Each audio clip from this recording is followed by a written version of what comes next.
Siguiendo con la semana número 9, revisaremos el tema número 5, gobierno colonial. El gobierno colonial es un sistema que engloba la creación de nuevas instituciones políticas, económicas, eclesiásticas. Es una reorganización, es una nueva forma de ver la administración del Virreinato del Perú en razón de mantener una mejor administración, una mejor captación de los recursos y, por supuesto, de la mano de obra. El líder, el ideólogo de todo este proceso es el virrey Toledo. Es por eso que a esas reformas le llamaremos las reformas toledanas. Bien, en cuanto al objetivo de las reformas toledanas, tenemos 3 objetivos básicos. El primero, el mejor control y administración de los recursos. También la incrementación de la producción.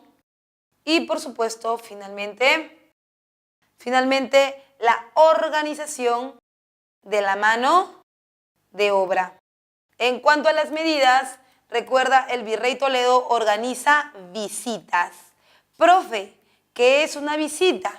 El virrey Toledo sabe perfectamente que para tener un sondeo, para tener una idea de cómo están las nuevas tierras antes de la intervención de sus reformas, debe ver lugar por lugar, ex encomienda por ex encomienda, cómo está la situación, cuántos indígenas hay, cuántos animales hay, cómo están las tierras, cómo están distribuidos. Él se comienza a dar cuenta que la distribución no es de la mejor calidad ni de la mejor manera. Por eso, el virrey Toledo, para mejorar el control de la mano de obra, lo que hace es crear reducciones. ¿Qué es una reducción, profe? Una reducción es un espacio exclusivo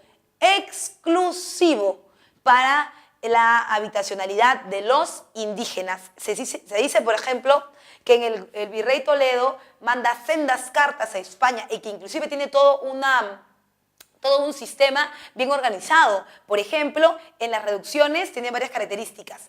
En las reducciones no pueden haber casas que conecten unas con las otras. Las reducciones, por ejemplo, deben ser lugares diferentes de los que antes los indígenas ocupaban.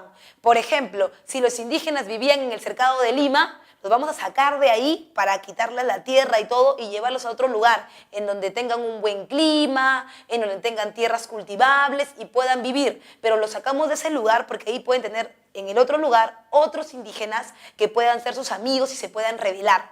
Hay que sacarlos de ahí. Los llevamos a otro lugar y en ese otro lugar les creamos todo un sistema habitacional.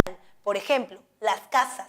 Las casas deben ser espaciosas, deben ser aireadas, deben tener ventilación, deben tener luz, no deben conectarse, no deben haber puertas que conecten una casa con la otra, ni deben haber puertas que estén hacia adentro de la casa, es decir, solamente una puerta de frontera que da a la calle. ¿Por qué? Porque normalmente se decía que los indígenas buscaban espacios donde los españoles no los vieran para seguir con sus prácticas paganas. Para evitar esto es que se hacían casas de una sola forma. Por otro lado, e inclusive el virrey Toledo terminaba por meterse hasta en tu vida personal, porque el virrey Toledo proponía que las casas no tuvieran muchas cosas. Por ejemplo, una pequeña cocina simplemente, 3 o 4 pequeñas sillas para que los indígenas puedan sentarse a comer, y además en el dormitorio debían haber dormitorio para mujeres y dormitorio para hombres. No se deberían juntar en ningún momento.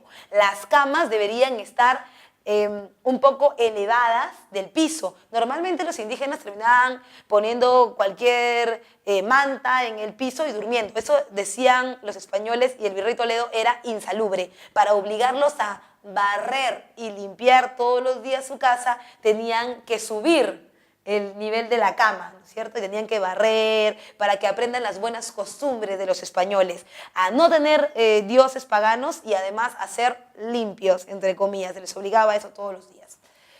Por otro lado, también recuerden, las reducciones sirven no solamente para su habitacionalidad, sino también sirven para saber cuántos indígenas hay. Se lleva un grupo de indígenas a la reducción y entonces se llama al cura. Y le dicen al cura: por favor, venga, padre, vamos en este momento a bautizar a los indígenas. El padre reconocía a muchos de ellos y le decía, bueno, yo no los puedo bautizar porque ya los bauticé antes. Eso no nos importa, decía el virrey Toledo. Lo que nos importa es que los vuelvas a bautizar. ¿Y sabes por qué? Porque vamos a formar un padrón en donde cada bautizado tenga un acta de bautismo y de esa manera podamos saber cuántos hombres, cuántas mujeres, cuántos niños, cuántas niñas hay en esta reducción y podamos controlar de manera eficiente su mano de obra. Por ejemplo, te bautizaban así rapidito, en la misma cola. Yo te bautizo a ti, Francisco, en el nombre del Padre, del Hijo y del Espíritu Santo. Francisco. Yo te bautizo a ti, María, en el nombre del Padre, del Hijo y del Espíritu Santo. María. Y así podíamos tener una lista detallada de cuántas personas se encontraban en el territorio del Virreinato del Perú. Por otro lado, también se buscaba la tasación del tributo en moneda. Los indígenas estaban acostumbrados a dar tributo en el ex Tahuantinsuyo, pero siempre con excedente de producción. Por ejemplo, podía dar chuño, charqui, podía dar papa, ají, lo que me sobrara de la cosecha. A eso iban ellos. Pero el virrey Toledo no quería nada de eso. El virrey Toledo lo quería en monedas y obligaba muchas veces a los indígenas a ir a los mercados a intercambiar sus productos por monedas para poder recibir el tributo. Tributo indígena siempre en el Virreinato del Perú es solamente pagado por los indígenas. Bien, por otro lado, en consecuencias, se consolida el poder de la corona española. De esta manera y con las medidas del virrey Toledo vamos a poder tener un mayor control de todo, específicamente de todo, en el ahora nuevo Virreinato del Perú.